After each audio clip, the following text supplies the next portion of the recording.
damay faral di wax oustaz Modou ci suma ay waxtaan yu bari nii mas naa ko wax sax ci plateau bi ku toll di Sayyiduna Muhammad sallallahu alayhi wa sallam. yàlla la neex mu def ko ummi yi waaye bu fekkoon ku mën a bind la dana fi bàyyi ay bibliothèque am déet jàppal ni xasida yi ñoo fay loola Sëriñ Tuubaa ko wax nag la yonent bi waroon a bind. waaw lu ko yàlla waxoon wala taxutuhu bi yaminika ñu toog junni at ak ñetti téeméer mu tàllal loxo bi moom borom Tuubaa ni yamini alayha daydu xatti dégg nga li ma la wax wala taxutuhu bi yaminika ca alxuraan mu ni yamini sama ndijoor bi yow bul mën a bind ci sa ndijoor bi ndax boo ko defee jamonoy poète nga ñëw ñu ni yaa créé alxuraan bi kon bul mën a bind doonal ummi waaye bi ko yàlla waxee junniy at ak ñetti téeméer après bàyyi Cheikh Saliou Mbacké ñëw aj loxo ba ni yemi nii alayha da cee gàllu day du xattin bor bind loola la fay moom lay fayal bor. waaw day la yonent bi waroon a bind. waaw xawaari dan bi xidmati xilli nag ci liggéeyal sama xarit ba zil madinati ka tëdd ca madina zahadi borom njub ga am na fu mu wax ni safiin kafaani duna durrin zawil bahri sallallahu alayhi wa sallam Baye Moussa Ka ni la yoneen ba waylu woon te xam ni bindatil xaraf te sut ñépp loolaa tax mu wayloo Sëriñ Tuuba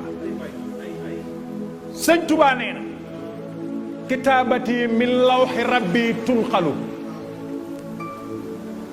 sama mbind mii na ngeen xam ni ci àlluway sans borom jëla toxoo Sëñ Tuuba bu fekkoon julleeg bind rek lay def lim bind ci àdduna losigul ci dundug nit Oustaz Modou écrivain yi gën a mag ci àdduna bi mosoo cee gis ku nu peeseel 10 kilos yu mu bind te nee nañ ñooy écrivain yi gën a mag ci àdduna bi demul ci réew yi àdduna bépp bés boo génnee écrivain boo xamante se nii 10 kilos mat na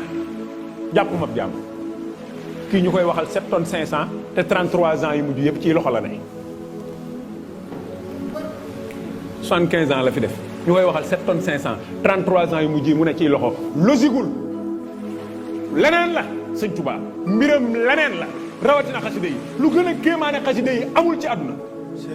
parce que bu fekkoon am na temps bi ak espace bi sax lim bind xajul ci dundu doomu aadama waaye nag daa wax ni aktubu naaxilan min allawxi wa min qalamihi wa fii xurufi lam amin aktubu maa ngi bind naaxilan di toxale min allawxi xanaa ñun ñëpp ku ci gën a gàtt àlluwaat dégg nga la quraanun majidun fii lawxin mahfuus am déet waaw Sëñ Tuubaa nee na aktubu naaxilan min allawxi wa min qalamihi wa fii xurufi lam amin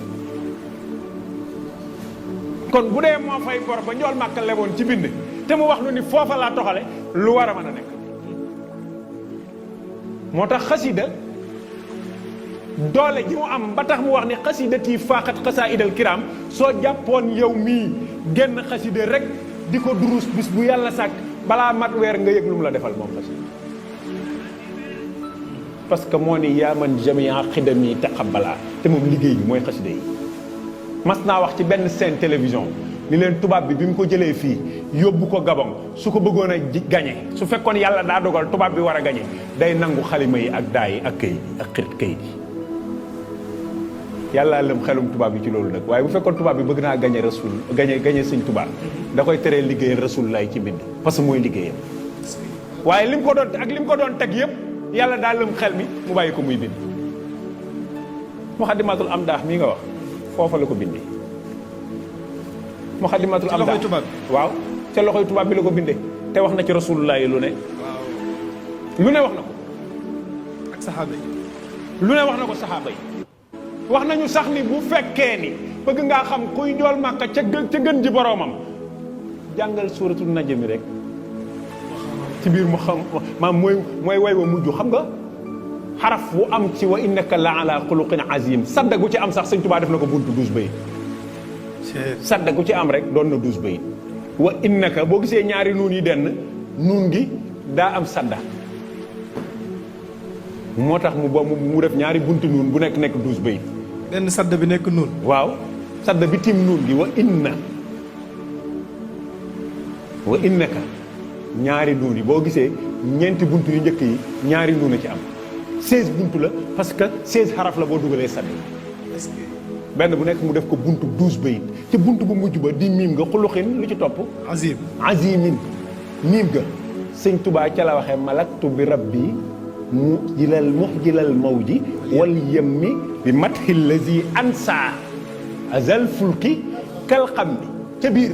la sëñ Tubaa wax ni maqaamaatu xayral xalqi an xayri rabbihi muxayabatun faltaxara an surat an-najm boo tàmbalee bopp naj mi boo doxee tuuti di nga dégg yàlla wax ni wa maa yantiqu anil hawa in huwa illa wahyun yuha doy na yàlla bind rasul lay procuration yow ay waaj yi looloo tax di boo jàngee bopp nañ mi rek xam ne li sëñ Tuubaa wax dëgg la mu xayabatun fal taxara am surat an-najm wa maa yantiqu anil hawa in huwa illa wahyun yuha allamahu sadidul quwa zuliratin fastawa wa huwa ala ufuqil a'la suma danaa fatadalla sëñ Tuubaa nee na sëñ Tuubaa nee na fa xaasa keroog ca guddi ga day njool màkka làq na maa xaasa ca la mu làq min sirin ci mbóot yu xassu bihi yoo xam ni moom rek lan ko jagleel waxat danaa fatadalla bil munaajaati suma danaa fatadalla